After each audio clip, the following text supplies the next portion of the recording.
葉校長、各位教授、嘉賓同埋傳媒朋友，大家好！歡迎各位蒞臨香港科技大學出席今日嘅記者會。我係今日嘅司儀，係科大風險管理及商業智能課程4年級學生希廉。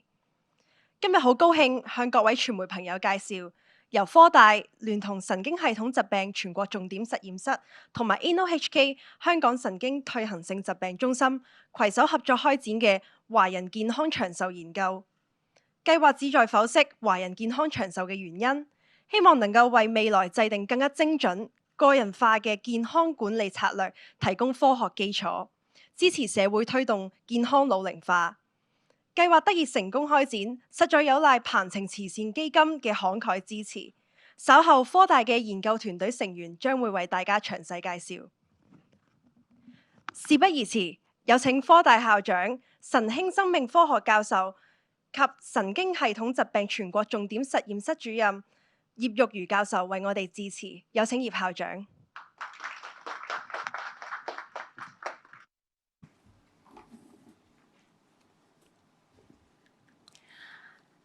尊敬嘅鍾志平博士 Roy，各位來賓、各位傳媒朋友、各位同事，大家好。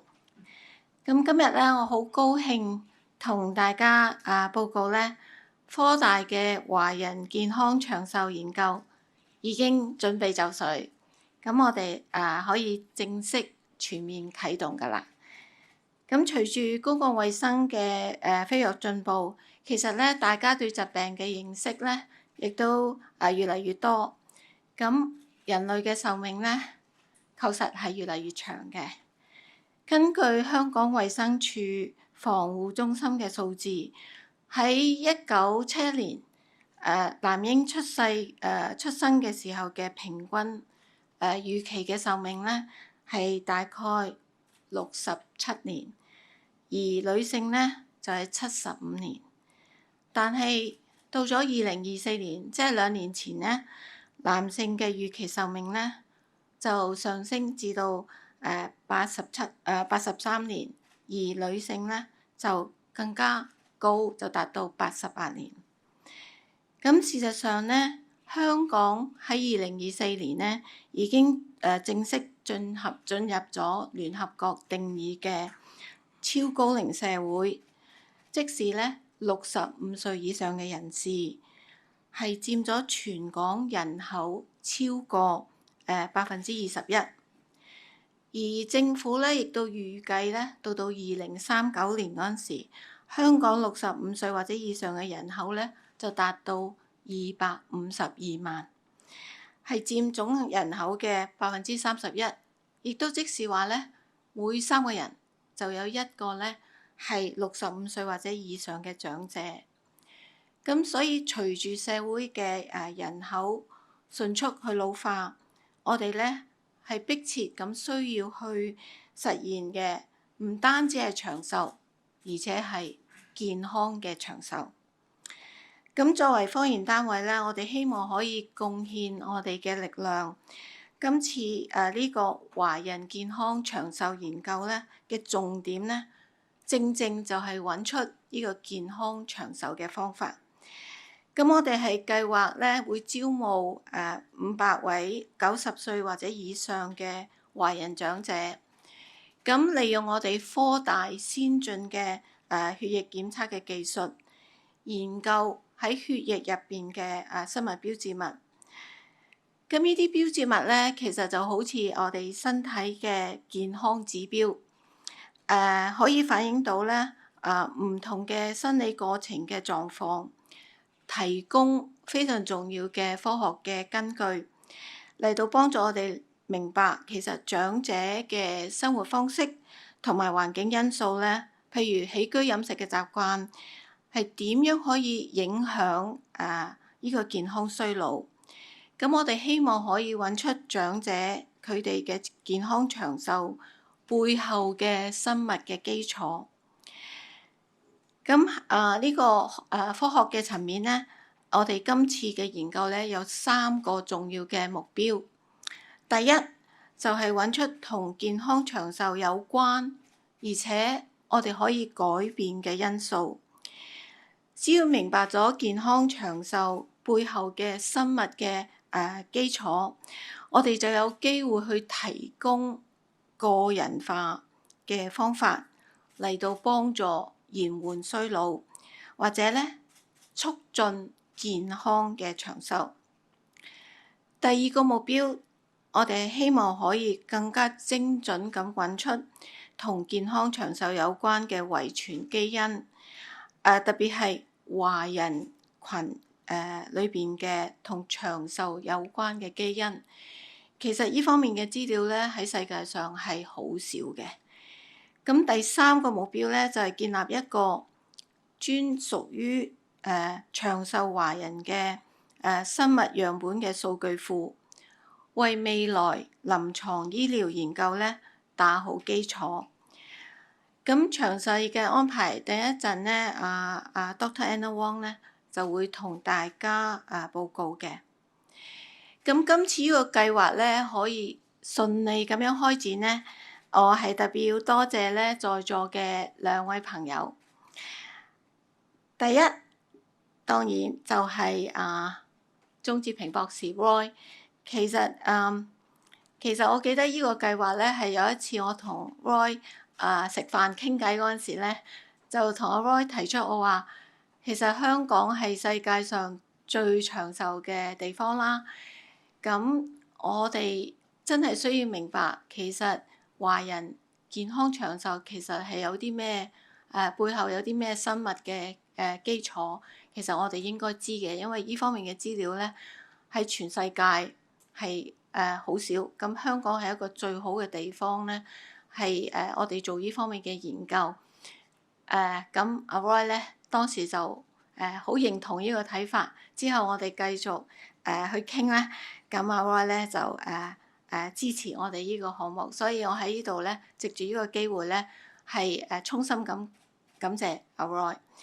咁多謝你一直其實好多年咧都係好支持科大，無論喺培養青年嘅工程人才，或者推動電化學儲能嘅前沿研究，同埋今日有關呢個華人健康長壽嘅研究咧，其實都好充分體現咗 Roy 咧嘅高瞻遠矚，同埋咧對科大同埋社會嘅關愛，所以好多謝 Roy。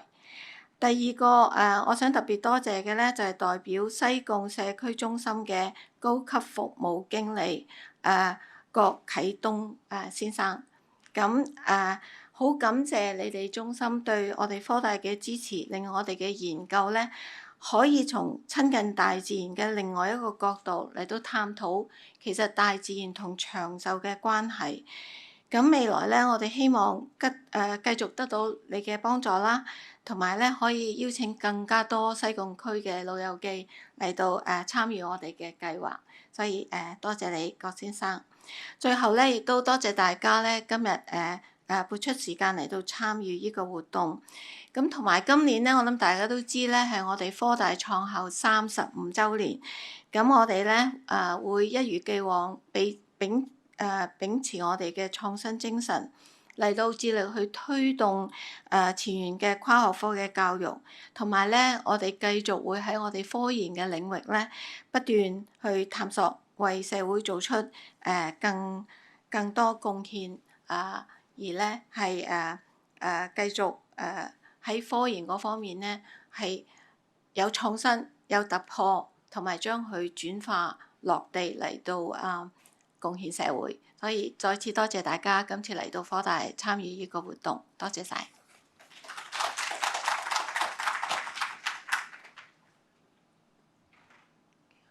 多謝葉校長。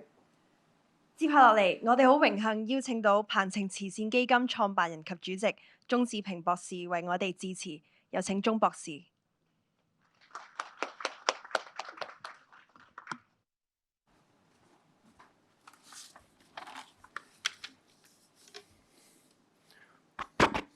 尊敬嘅葉校長 Nancy， 各位嘉賓、各位同事、各位傳媒嘅朋友，大家早晨。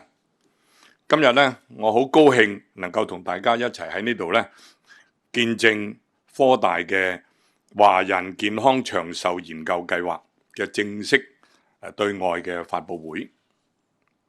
我哋鵬程慈善基金咧一直以嚟咧都同科大咧有緊密嘅合作嘅。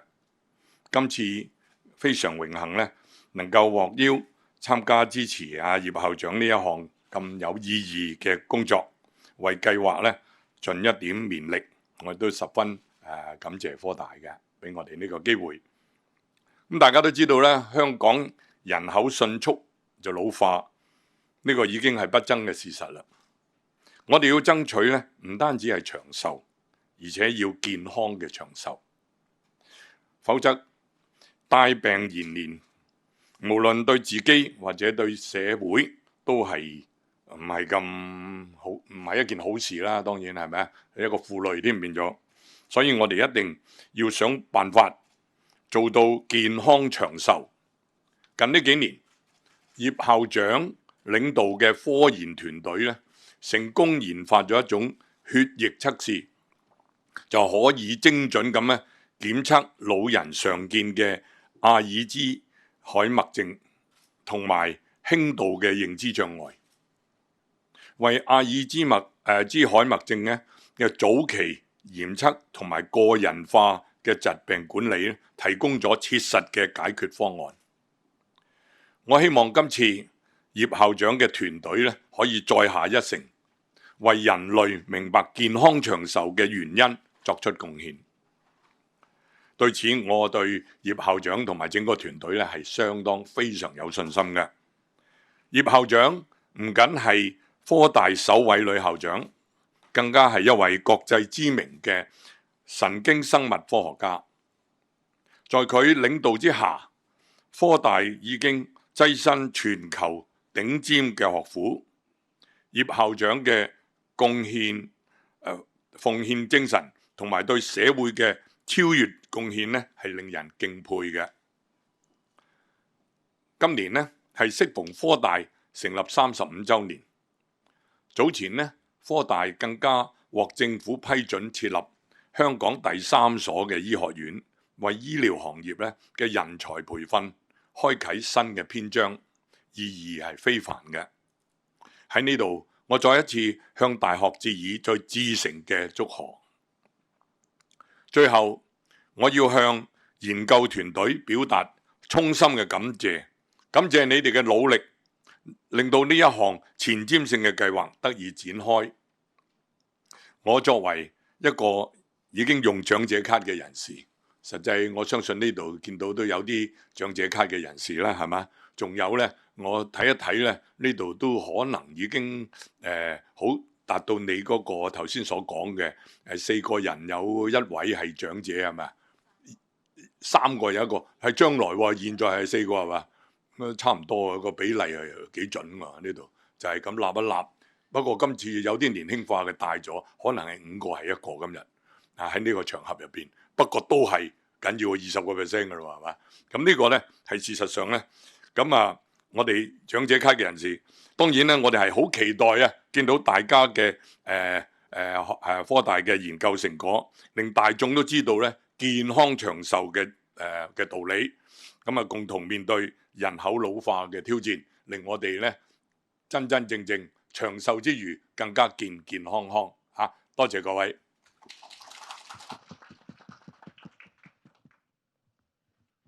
多謝鐘博士，請到台下就座。接住落嚟，有請科大生命科學部研究助理教授黃曉怡醫生到台上為大家介紹華人健康長壽研究。有請黃醫生。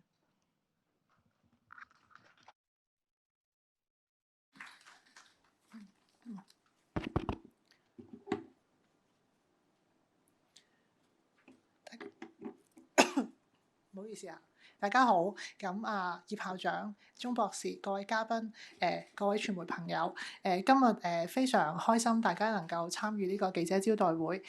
我係 Anna，今日會代表葉教授嘅團隊為大家介紹我哋嘅科大華人健康長壽研究計劃。根據香港嘅統計處嘅數字咧，其實近10年來，我哋嘅人口咧，尤其是85歲同90歲嘅長者嘅人數咧，係一直持續上升嘅。而喺香港咧，其實已經係全世界其中一個最長壽嘅城市，人口嘅平均壽命咧達到100歲嘅機率咧係全球最高，即係話咧大約12% 嘅女性同4% 嘅男性咧，將會喺佢嘅人生中咧會達到100歲。如果喺咁嘅情況之下咧，人口老化咧，對於長者啦，對於佢嘅家人啦，對於醫療系統咧，甚至乎整個社會咧，都係一個好沉重嘅負擔。咁所以我哋覺得咧，而家好迫切需要知道咧，有冇辦法可以達到長壽嘅同時，而且健康。咁根據已有嘅研究啦、文獻咧，其實長壽有啲乜嘢因素影響咧？主要咧係會係好多方面嘅因素，包括係一啲唔可以改變嘅因素，譬如遺傳嘅因素啦、性別啦。但同時咧，亦都有好多可以改變嘅因素，譬如睡眠啊、飲食啊、營養啊、運動呢啲生活嘅方式。咁我哋相信咧，如果能夠達到健康長壽嘅話咧，係呢啲因素多方面加起上嚟綜合嘅結果嚟嘅。咁跟住你就會問啦，即係對於一啲好健康亦都好長壽嘅老人家，究竟佢哋有啲咩特徵嘅咧？而以下咧就係一啲根據已有海外嘅文獻咧所綜合出嚟一啲非常長壽而健康嘅長者嘅特徵。首先，佢哋發現咧，佢哋嘅家人都好長壽，譬如從祖父母啊、佢哋兄弟姊妹啊、佢哋嘅父母啊、佢哋嘅子女咧，都係好長壽嘅喎。同時咧，當佢哋研究佢哋嘅基因圖譜咧，發現一啲同老年相關嘅疾病，譬如阿茲海默症啦、心臟病咧，佢嗰個基因風險咧都係偏低嘅。同時咧，都發現佢哋帶住一啲同長壽有關嘅遺傳因素。佢哋好能夠抗衡到認知嘅衰退，即係代表咧年紀好大嘅時候咧，精神狀態都依然好好，記性都能夠維持得到。同時咧喺血液裏邊咧，佢會比一般人更遲出現蛋白質嘅老化。而我哋發現咧，佢哋嘅生活習慣上面咧，通常都係有一啲嘅規律嘅，譬如唔食煙啦，有規律嘅運動啦，同埋飲食多樣化。最後咧喺血液裏邊咧，我哋發現佢哋嘅營養水平都係較高，同時發炎嘅程度係較低嘅。近呢幾年，亦都有更多嘅人咧去針對一啲可改變嘅因素，尤其是運動同埋電子設備嘅應用，睇下會唔會能夠可以延緩到認知嘅衰退。呢兩份嘅期刊係舊年喺一個好權威嘅文獻中顯示到咧，其實越嚟越多嘅數據證實咧，生活嘅健康嘅生活方式對於認知嘅衰退係相關嘅。其中如果每日有做一啲體能嘅運動，譬如一啲嘅平地行動，可以減緩認知衰退。而另外咧，適當嘅數位嘅科技嘅應用咧，亦都可以減緩認知衰退嘅風險同埋速率。但係我哋針對所有已有嘅研究，我哋發現其實仲有好多部分我哋係未知嘅。首先，我頭先講嘅大部分嘅研究都係從西方群組採樣，我哋知道西方人同埋東方人從遺傳嘅因素對好多生活嘅習慣都係好唔一樣嘅。第二，大部分嘅研究其實都係用關聯性去了解一啲疾病嘅風險喺人群嘅層次上面嘅，而且好多都係針對單一嘅因素進行研究。譬如頭先我講嘅兩份文獻，只係針對運動或者針對數位設備嘅用，並冇一個全面將所有可改變因素同唔可以改變因素綜合起嚟嘅一個評估。更重要嘅係，暫時我哋仲未見到有一啲係針對長壽同疾病風險個人化嘅全方位評估。因此，我哋科大覺得我哋有必要去為健康長壽去做更多嘅科研，去揾出更多嘅方法嚟到令到我哋社會能夠健康並且長壽。科大我哋有跨團隊嘅優勢啦。我哋有生物學家，我哋有醫生，有工程師，有人工智能嘅專家。更重要嘅咧，就係我哋咁多年已經同臨床嘅醫生同醫院有好緊密嘅合作，亦都喺社區研究方面有好豐富嘅經驗。而每一個學科嘅專才咧，其實佢哋對於多組學研究啦、數據分析啦同人工智能都係非常好嘅專家嚟嘅。集合所有嘅專家，我哋相信我哋可以為健康長壽嘅研究做出一定嘅貢獻。更重要嘅係近呢幾年喺科技上面嘅發展日新月異，葉教授嘅團隊喺近呢幾年針對艾滋海默症嘅遺傳因素啦，同埋生物標誌物有好多創新嘅發現。咁我哋相信用一啲新嘅生物科技平台，一啲可靠易用嘅方式，可以研究人類嘅遺傳學同埋生物標誌物，針對健康長壽揾到更多嘅科研數據。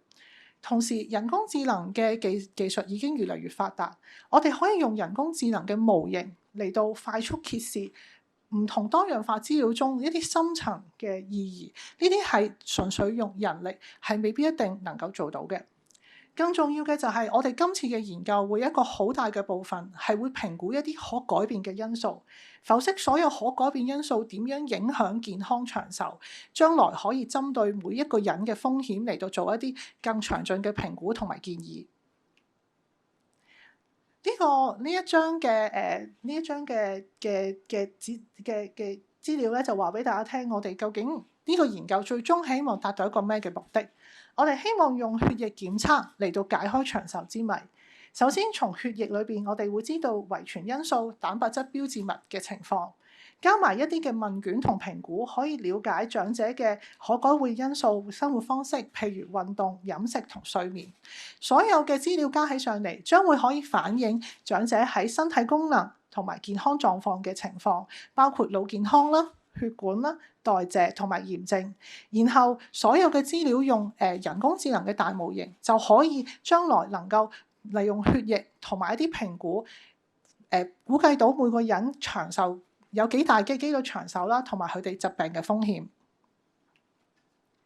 我哋有一啲好重要嘅科研目標，希望達到嘅。正如頭先葉校長所講，我哋希望能夠識別一啲保護嘅機制，喺科研嘅角度揾到一啲可以同健康長壽有關嘅遺傳同埋可改變因素。當我哋知道咗呢啲嘅因素之後，就可以為未來制定一個個人化嘅健康管理，作為一啲科學嘅基礎，嚟到促進大家都可以健康長壽。而另一方面，我哋都希望喺社會上面，我哋建立一個生物樣本嘅數據庫。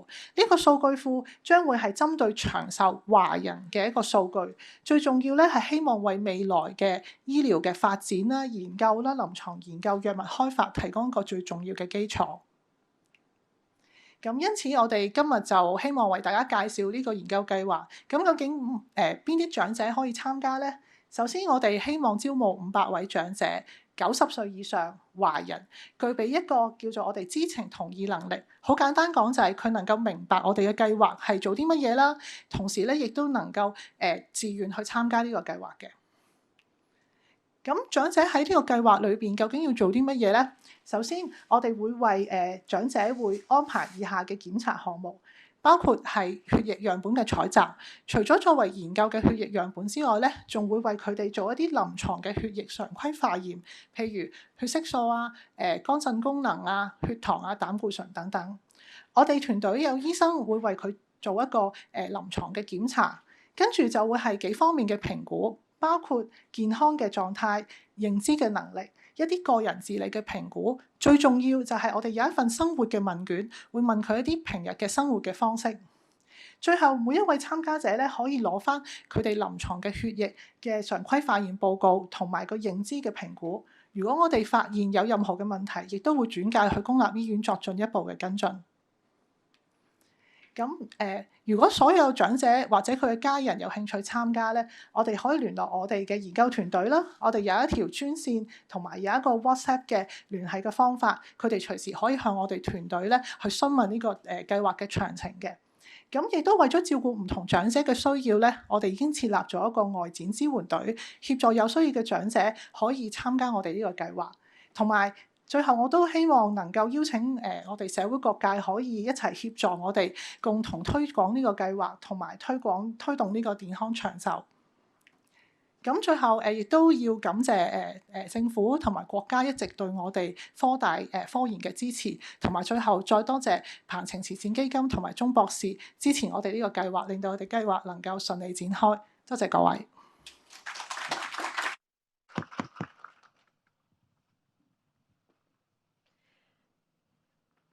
多謝黃醫生。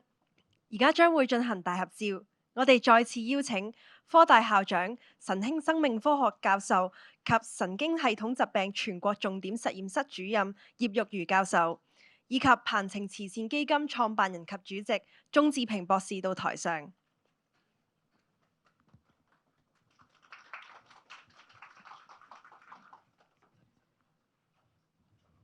首先請葉校長同埋鍾博士望住正前方嘅大會攝影機鏡頭。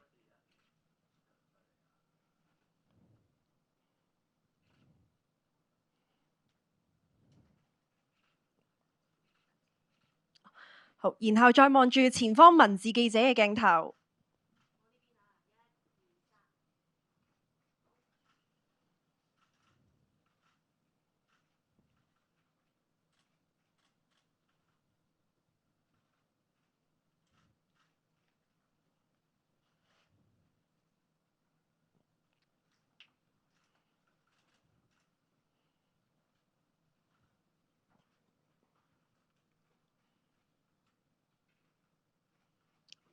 好，最後再望住後排各大電視台傳媒朋友嘅鏡頭。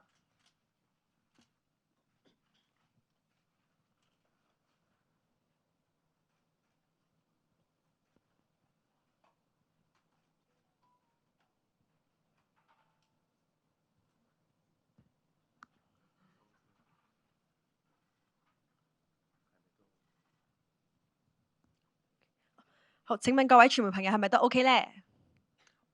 好，多謝各位，請葉校長同鍾博士留步。跟住落嚟，我哋邀請埋研究代表上台嚟個大合照啊！有請科大生命科學部研究教授傅傑如教授，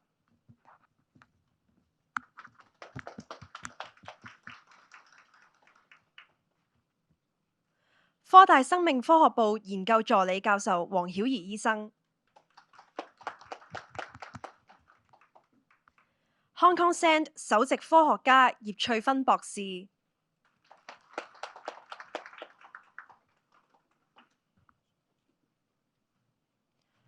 生命科學部臨床教授兼 Hong Kong SEND 首席醫療官莫建英醫生，科大生命科學部研究助理教授江元彬博士，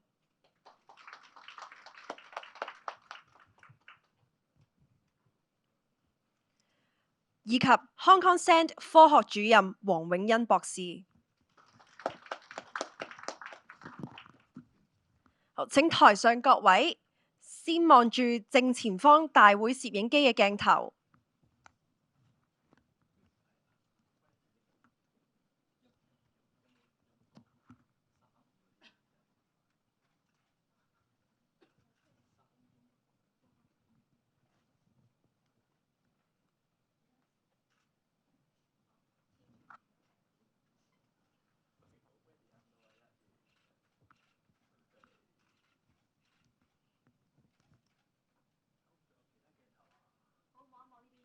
好，然後係前方文字記者朋友嘅鏡頭。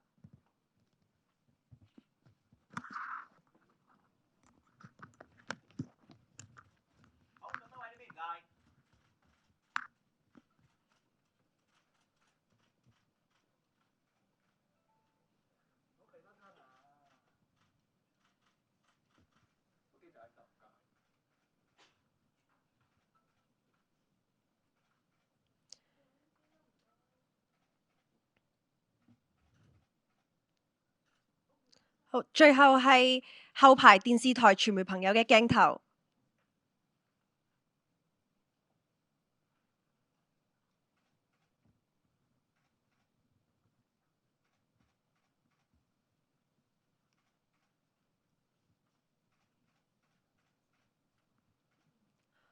請問各位傳媒朋友係咪都 OK 呢？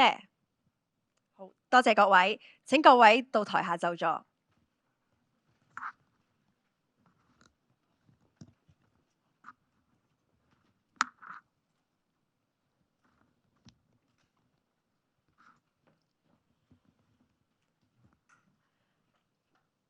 由於葉校長同鍾博士有公務在身，將會先行離席。多謝兩位。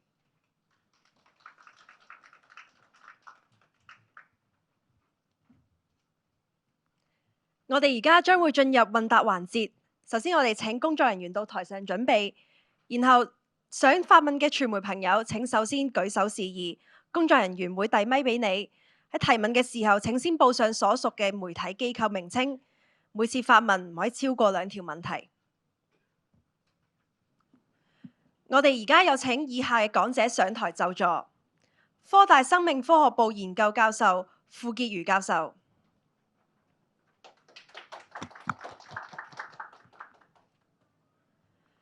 以及科大生命科學部研究助理教授黃曉怡醫生。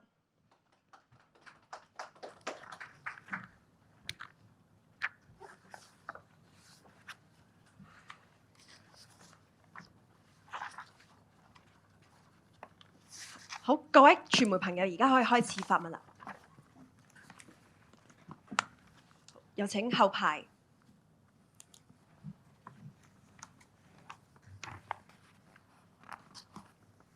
Testing. This is from the South China Morning Post. First question, given our aging population, would you say Hong Kong has reached a stage of healthy longevity, or are we just living longer in poor health? Second question, the research aims to see the secret behind healthy longevity, yet the eligibility criteria are restricted to cognitive abilities. What is that? Thank you.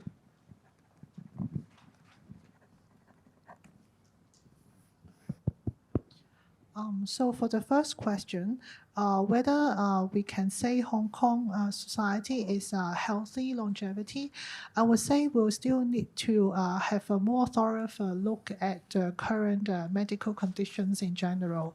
But I can say that in view of the longevity, especially what we've quoted in the slides, that we are reaching a super aging population, our healthcare system has been doing very well in maintaining the healthiness of all the elderly in the Hong Kong. For the second question, the eligibility of the study, we are mainly asking one of the most important points is whether they are capable to sign a consent.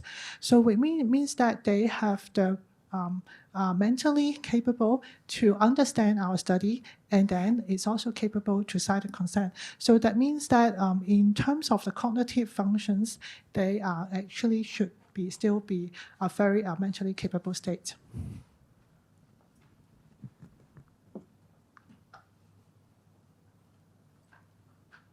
好，有請下一位。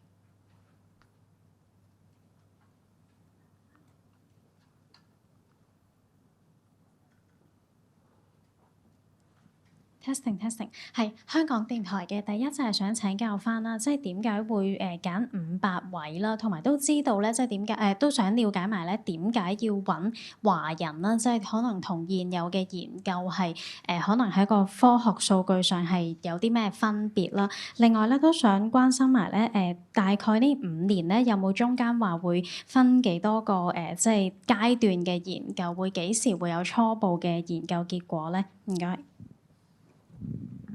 係多謝個問題嘅。咁我諗第一個點解我哋揀500位咧？咁呢個都基於科學嘅考慮嘅。咁我哋會做咗一啲統計學嘅預計啦。咁其實500位可以俾到一啲資訊，好重要嘅資訊話俾我哋聽咧。我哋嗰個即係一啲研究嘅結果嘅。咁第二條至於點解係揀華人？咁我諗當然啦，即係我哋喺一個華人嘅社會啦。咁我哋其實之前咧有做咗好多同即係老年有關。咁其實你都了解到我哋團隊好重視去研究一啲退行性疾病嘅，咁其實都係同一啲老年人有關啦。而我哋亦都係集中主要研究華人嘅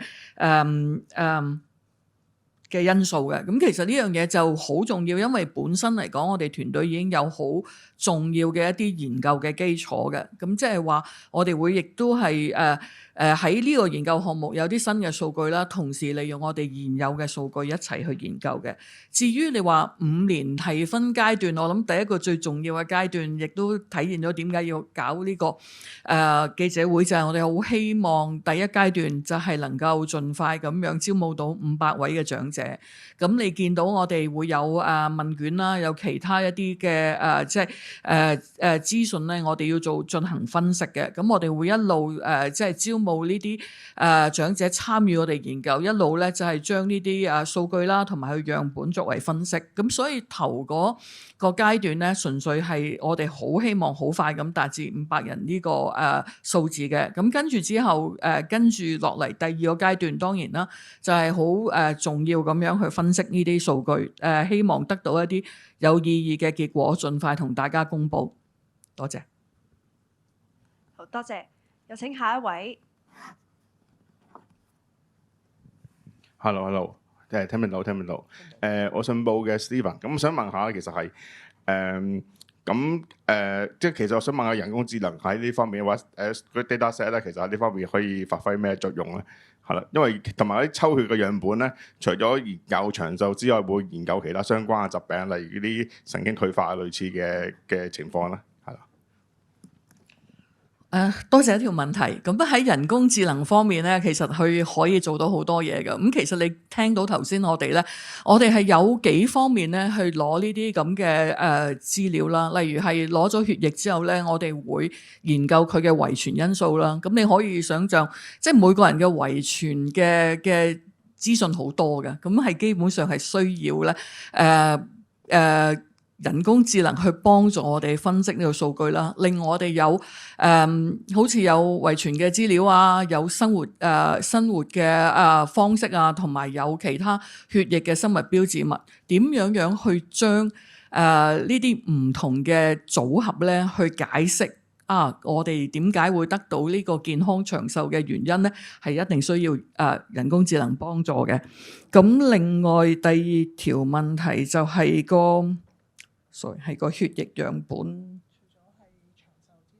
仲有啲咩嘢我哋可以做？咁其實長壽大家都知道啦，即係退行性疾病就係我哋好重視一個項目啦。但係其實喺我哋自己團隊研究裏邊咧，其實都有研究一啲共病嘅，即係例如其實我哋之前都有講過嘅，好似心血管病或者其他嘅代謝性嘅疾病咧，都會可能影響我哋嘅神經健康啊，或者同神經退行性疾病有關嘅。咁當然我哋唔會忽視呢一方面嘅研究啦。咁所以我哋係一併全面咁去考慮呢件事嘅。唔該，多謝，有請下一位。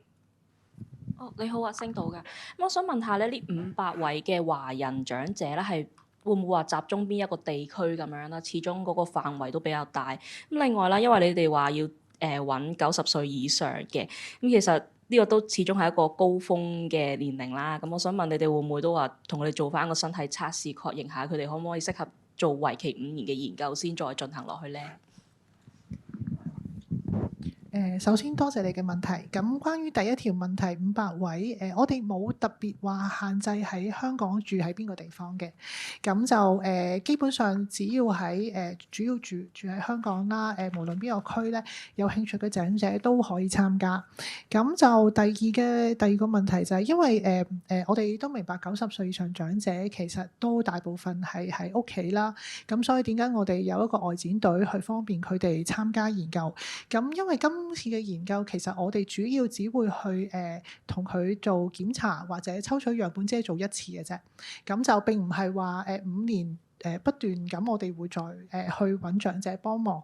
咁所以我哋亦都希望成個過程能夠令到長者喺一個比較舒服啦、簡單啦、冇乜壓力嘅環境進行。咁所以我哋嘅計劃嘅一開始嘅初衷其實都係一次嘅檢查同埋一次嘅抽血嘅啫。多謝提問，仲有冇問題？好，有請。你好，係明報嘅，都想問下，可唔可以解釋多啲點解會特別選用血液樣本啊？點解佢即係呢個血液樣本入邊提供嘅資料係咁重要？仲會唔會再搜集其他需要透過檢查而得出嚟嘅身體數據去分析咧？咁第二條問題就想問下，除咗問卷，仲會唔會有用到其他方式去了解呢啲長壽長者嘅生活習慣？如果佢哋齋係靠問卷去回答嘅話，會唔會即係佢自己都未必了解佢有咩特別嘅習慣咧？咁樣唔該晒。OK， 至於點解我哋會選擇血液樣本咧？咁其實血液樣本當然啦，即係大家都好容易接受嘅呢件事，因為可能即係佢屋企人啦，或者佢自己本身做身體檢查咧，都好常咁樣去做呢個血液樣本嘅抽取嘅。咁我諗另一樣嘢就係因為其實喺我哋大學研究裏邊咧，即係我哋團隊其實喺過往咧係有一啲好深入嘅研究嘅，咁包括咗我哋可以喺裏邊咧採取咗攞到啲遺傳信息啦，咁呢個方面係對影響一啲同老年嘅健康長壽啦，或者一啲相關嘅疾病好重要嘅。第二個咁其實我哋頭先剛剛喺嗰個PPT 嘅介紹咧，都講到咧，其實有好多即係生物標誌物咧，係可以解釋到俾我哋聽，我哋身體嘅狀態嘅，包括例如代謝啦、免疫嘅反應啦、炎症啦，呢啲都係對健康長壽咧好重要嘅。咁所以主要就係佢能夠俾我哋嘅信息好多喺唔同方面。第二係因為係大家都比較容易接受呢樣嘢，我哋係好容易去攞到呢個樣本嘅。至於第二件事就係話問卷咧，咁我諗交翻俾Dr. Wong 講多啲。咁喺問卷嗰方面咧，其實我哋都有參考咗西方好多研究佢哋嘅問卷，同埋一啲真係針對華人嘅一啲生活習慣嘅。咁如果我哋睇翻俾你哋嘅資料，即係個研究詳情嗰一版咧，你會見到咧，其實嗰個問卷方面咧，其實都涵蓋咗長者好多方面生活上嘅資訊。咁我哋其實關於個生活習慣係會擔心長者會唔會未必講得到咁清楚咧？咁其實我哋都會好歡迎咧，長者嘅家人咧，如果可以咧，都一齊嚟參加，咁就可以幫助我哋俾多啲資訊俾我哋，話俾我哋知，其實長者平日個生活嘅狀態係點啊，佢嘅生活習慣係點啊，咁樣樣嘅。多謝。請問係下一位，有請。你好，我商台嘅，會想問翻啦，即係除咗話建立一個長壽華人嘅生物樣本數據庫之外咧，有冇話一啲可能想收集咗數據之後，可能具體啲，可能會有啲咩藥物嘅開發啊，會做到咧？咁樣唔該。好多謝呢條問題。我諗第一件事就係其實我哋一向都係好重視神經退行性疾病嘅研究嘅。咁透過明白佢哋嗰個原因咧，我哋係得到好多資訊咧，幫助我哋揾到一啲新嘅靶點同埋藥物開發嘅。咁喺我諗係建基於我哋之前嘅一啲好好嘅成果啦，咁所以我哋亦都開展咗呢個計劃去講健康長壽。咁我諗結合我哋以前同埋而家呢個新項目嘅一啲研究咧，我哋一定係會帶嚟一啲新嘅靶點咧，可以係能夠提出一啲新嘅想法咧，去發展一啲藥物嘅。咁但係你見到我哋呢度好重視提出咧，就係生活方式嘅一啲可改變因素。咁我哋好希望配合我哋嘅血液嘅生物標誌物啦，我哋能夠早啲係揾到一啲係可能係有風險發病嘅人，我哋提供個性化嘅一啲生活建議咧。咁呢個係我哋將來好希望嘅目標。咁所以係一定係應該係會揾到一啲新嘅靶點嘅。係，唔該。多謝。請問大家仲有冇問題？好多謝咁多位，問答環節到呢度為止。多謝各位，請副教授同黃醫生到台下就座。